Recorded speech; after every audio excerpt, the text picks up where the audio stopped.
Welcome to Elsa Book's podcast. And welcome to the Deep Dive. Today, we're getting into something really personal, but also something that's relevant everywhere.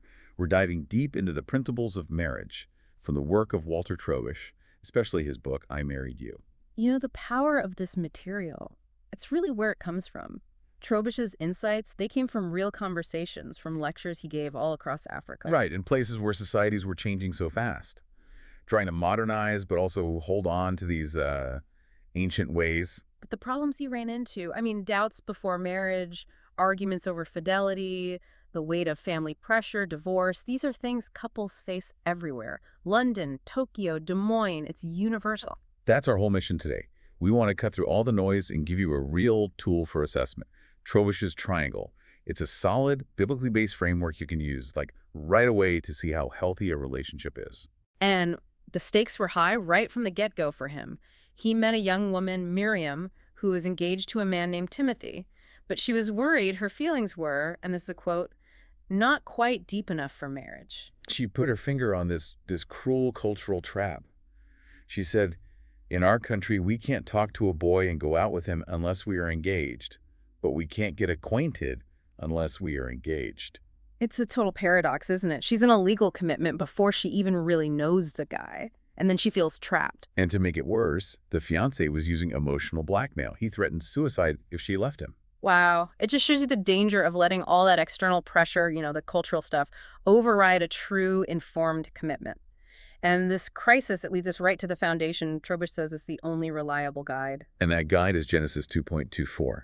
What's so fascinating is Trobisch really focused on the fact that this one statement about marriage, it's repeated 4 times in the Bible. 4 times. Genesis, Matthew, Mark, and Ephesians. It's like God's age-old pattern, and it's specifically designed to hold up during times of rapid social change. Okay, so let's unpack that verse. It has 3 parts, right? And Trobisch uses these as the 3 corners of his marriage structure. That's it. The 3 pillars. To leave, to cleave, and to become one flesh. Let's start with the first one, to leave. This is the public side of it, the legal part. Trobisch uses this image of cutting an umbilical cord. It has to be that clean. A clear separation from your family. It's the wedding, the license, the public announcement. It's establishing what he calls wedlock. Basically telling society, this couple is now the primary unit. So, no more interference. Hopefully. And he said something profound here. He said, the pain that sometimes comes with leaving, that's often the price of happiness. That's a powerful thought. And in the African context he was in, that pain was often, financial. Parents would set the bride price so high the couple would be in debt for years. Exactly. And that debt was a tool. It was leverage for the parents to keep interfering, so there was no real leaving.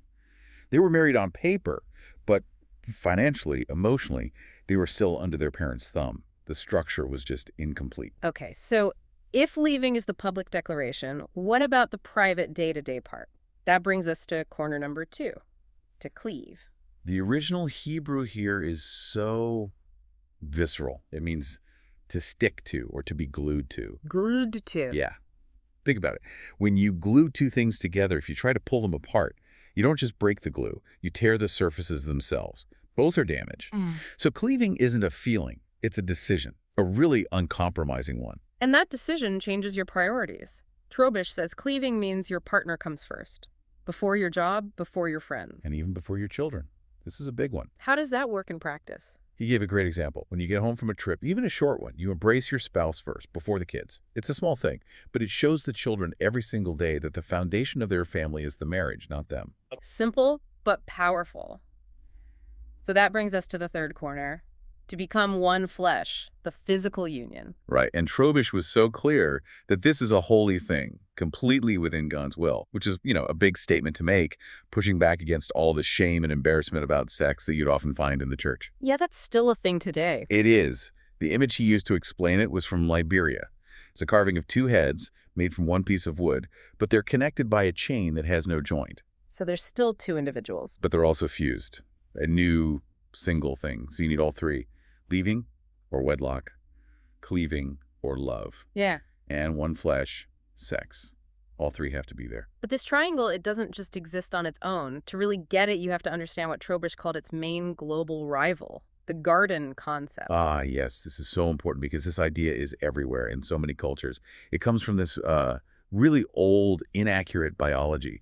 The idea that the man is the sower, the active one, and the woman, she's just the soil, the garden. And when you start with that idea, I mean, the consequences for women are just devastating. He lists four things that flow from it. First, inequality. Men are just more important. The woman is secondary. An accessory. Second, possession. The man is the owner, the woman is the property. Her job is to obey. And third, and this is where it gets really tragic, is the intense fertility focus. A marriage without children is useless. A barren field, which then justifies divorce or polygamy. And what makes it even more tragic is that the bride price, it's not even really for the woman. It's payment for the children she's supposed to produce, the fruits of the garden. And this creates this horrible, vicious cycle. A barren woman gets sent away, seen as defective. She has to turn to prostitution to survive, which spreads disease, which then causes more barrenness. It's a self-perpetuating disaster. And this is why that verse, Genesis 2.24, is so revolutionary. Because it puts a huge world-changing full stop right after one flesh. There's no fine print. No. No condition about having children. Children are mentioned later in Genesis 1 as an additional blessing, not a requirement. So a childless marriage is still a full marriage. That completely dismantles the garden concept. Absolutely. So, okay, let's move from the theory to how you apply this. The triangle isn't static. A listener gave him this great image. Marriage is like a tent held up by three poles: wedlock, love, and sex. If one pole gets weak or you take it out, the whole tent sags. You can use that to diagnose problems like the stolen marriage. This is when you have love and sex, but you're missing wedlock. The top of the triangle is gone. It's that temptation to just live together and say the wedding is just a piece of paper. That was Fatma's story. She lived with a man, John.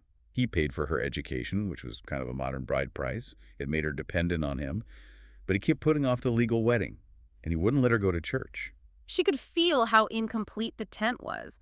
She said she was married, but not married. And because the tent was incomplete, it was raining very hard, and his love became very possessive, right? He'd sometimes literally lock her in the house when he went out. The lack of that legal commitment, that wedlock, it didn't create freedom. It created total control.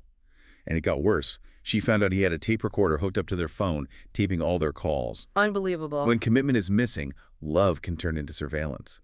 Her despair was so deep she had an abortion and thought about suicide on a bridge. Just a horrific story of what happens when the structure fails. So what about the other way around?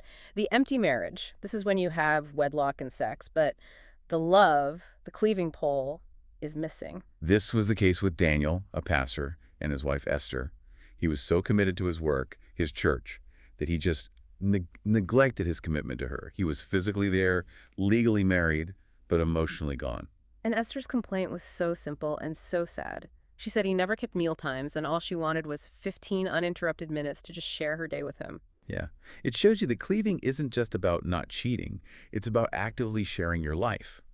The solution for them was to realize that the structure itself, the wedlock, the tent, has to be the guardian of love. It forces you to keep showing up, even when the feelings are cold. They had to choose to cleave, to prioritize those 15 minutes. So we know the goal is a stable triangle. But for a couple just starting out, that raises a big question. Which corner do you enter from? There are really three main paths. The traditional one is the wedding entrance. Start with the legal part. But the risk there is you end up with an empty marriage, like Daniel and Esther. All structure, no intimacy. Then there's the modern way. The sex entrance, rushing into the physical side. Trobisch warns that this usually destroys love because it's driven by ego. It's about taking, not giving. And we saw that with Miriam and Timothy, the first couple we talked about. They admitted they were kind of jumping between the love and sex entrances. And for Miriam, the result was zero sexual satisfaction. It was all hurried and secret, in a car, always afraid of being caught. Of course, that environment just kills any sense of holiness or joy. So the best way is the love entrance, but it requires discipline. You have to build in parallel lines. Every step you take toward more intimacy has to be matched by an equal step toward more responsibility, toward wedlock. Grow them both at the same time. Exactly. And to help couples figure out if their love is mature enough for that, he gave these 6 very practical tests. The 6 tests of love. These are great. Okay, number 1, the sharing test. Are you trying to become happy, or are you trying to make your partner happy? 2, the strength test. Does this relationship give you energy for life? or does it drain you? 3, the respect test. This is a big one. Do you respect them enough to want them to be the parent of your children? That really makes you think about character, not just attraction. 4, the habit test. Can you accept their little habits right now as they are? Like how they eat an apple. I love Yeah. that example. The crunching, the little things. Yeah. Can you love that person, quirks and all, without a secret plan to change them later? Number 5, the quarrel test. Have you had a serious fight and actually worked through it to forgiveness? Trobisch says this is non-negotiable. It's required premarital experience. And finally, number 6, the time test. Have you summered and wintered together? Seen each other through good times and bad? He recommends at least a year or 2. And ultimately, this whole structure, this triangle, it's meant to point to something bigger, the mystery of Christ and the church. How so? Well, leaving is like Christ leaving heaven. Cleaving is like Christ's unbreakable commitment to the church, his bride, and one flesh. That's how Christ becomes one with us. A marriage's integrity is meant to be a picture of God's love for us. So the end goal is what Genesis says next. To be naked and not ashamed. To be fully known, fully seen, and still fully accepted. That's it. We've gone over these powerful frameworks today, really emphasizing that this biblical triangle is a better model than the possessive two-dimensional garden. And the final takeaway from all this, the thing that gives so much hope, is that no matter how broken things are, a new start is possible.